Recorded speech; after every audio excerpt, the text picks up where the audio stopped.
Why are we here today?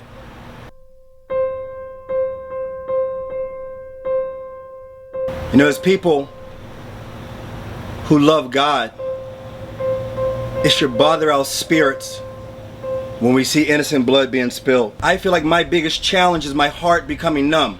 I can see all this injustice and my heart can become hard, and I see it.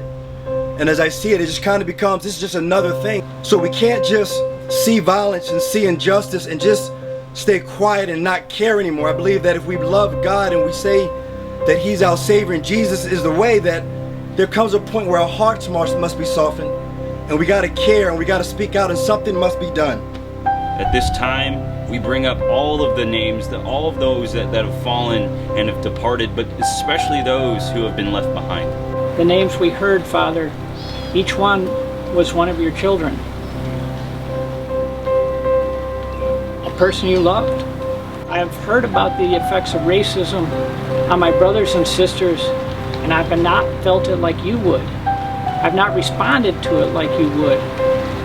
I've been proud and insensitive, and we know you oppose the proud but give grace to the humble. And Lord, I pray for humility, that I will be completely united with my black brothers and sisters. And I pray you tear down walls of barrier in my heart that have been created by a life of privilege. And I pray you drive out fears and transform my heart to join in and help my brothers right these wrongs, not just today, but for the rest of my life. Pray, God, for the protesters down in every state, God. I mean, there's just so much going on.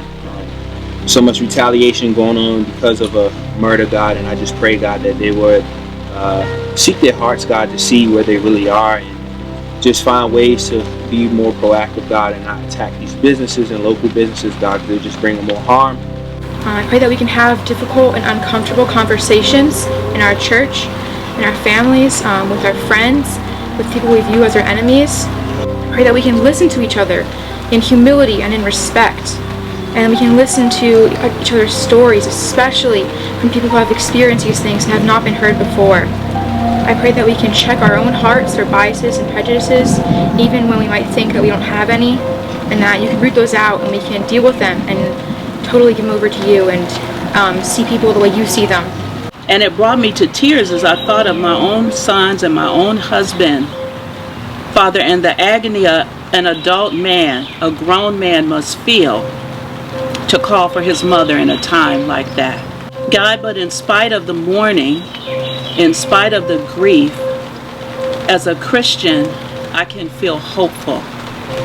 God, I feel hopeful at this time as a disciple to be able to look forward to conversations and open dialogue that I can have as a Christian, a black woman, with my fellow white brothers and sisters who are Christians.